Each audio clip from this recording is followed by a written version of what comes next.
Hoje eu vinha justamente pensando sobre isso.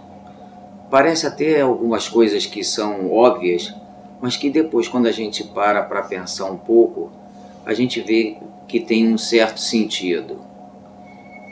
Eu vejo que as pessoas não têm tido um comportamento em relação aos filhos que coloque limite.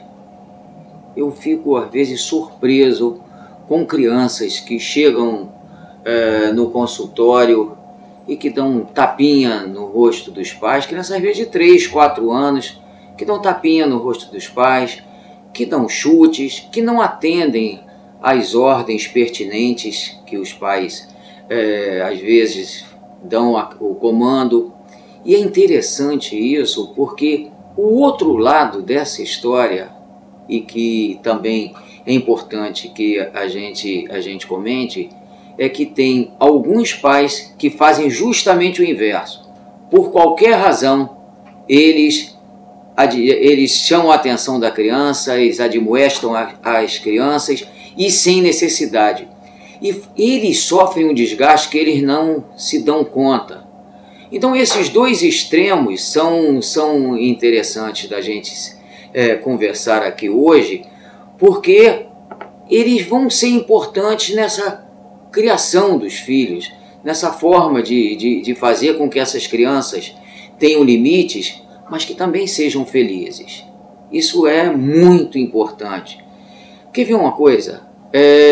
Eu tive a oportunidade de ver alguns pais que fazem todos os gostos para as crianças. As crianças querem dormir 11 horas da noite, coitadinho, vai dormir 11 horas. E isso não é desse jeito.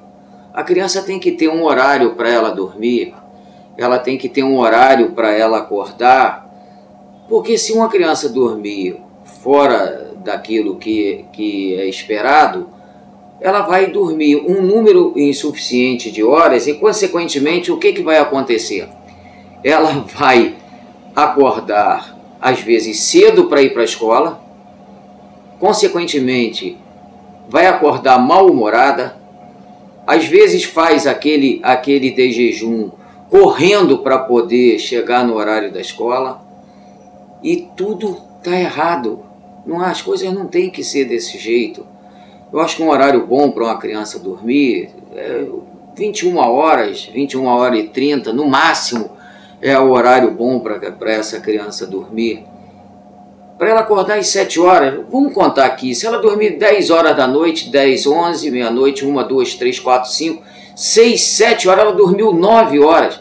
Uma criança que dormiu 9 horas, ela vai acordar bem disposta, ela vai chegar na escola tranquila, ela vai fazer a sua alimentação com calma, não vai sair correndo.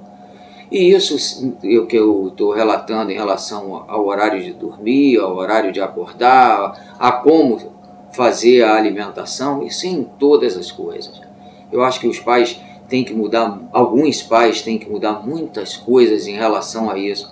Nós temos que orientar, e cabe a nós, profissionais da área da saúde, orientar bem os pais em relação a isso, para que eles não sejam fracos, para que eles não sejam covardes. A criança sente isso. A criança sente quando os pais estão sendo fracos. E quando eles são fracos, às vezes aquelas crianças perdem o limite. E isso vai ter repercussão em toda a vida.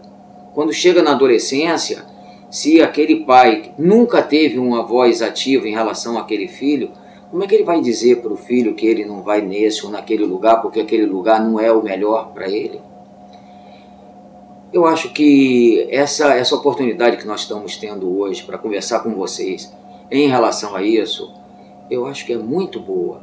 Porque se nós tivermos esse cuidado desde sempre, desde que dos primeiros meses, dos primeiros anos de vida, eu acho que quando chegar na adolescência, você vai poder fazer com que essa criança respeite, porque ela sempre foi respeitada. Porque isso é uma outra coisa que tem que ser colocado aqui.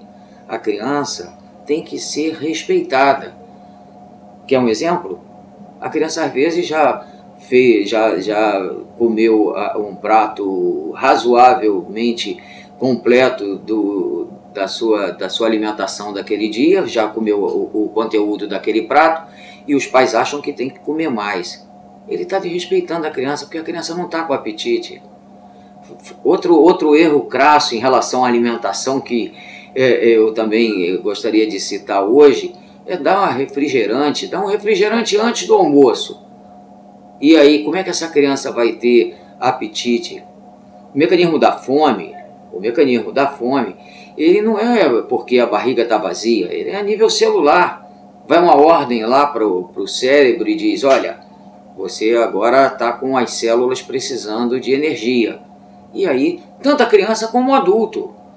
E aí você vai, se alimenta e supre essa necessidade. Se você alimenta, faz, em vez de fazer o almoço, a janta, o de jejum, seja lá o que for que seja próprio do horário, você faz um refrigerante, você já perde o apetite. E aí entra novamente aquilo que eu estava conversando com vocês. O que? Nós temos que disciplinar, nós temos que colocar limite, a gente tem que fazer com que as crianças se sintam protegidas, mas essa proteção às vezes é com bom senso. Se você tiver bom senso, você vai poder seguir dar essa orientação para os seus filhos da forma correta. Eu gostaria muito de dizer isso, de ter essa oportunidade de dizer isso para vocês, porque eu insisto, tem determinadas coisas que parecem assim, que são tão complicadas, mas quando a gente vê que nós paramos para fazer uma análise mais aprofundada, a gente vê que o que parece muito difícil torna-se fácil se nós tivermos condutas certas em relação aos nossos filhos. Era isso que eu queria falar com vocês hoje.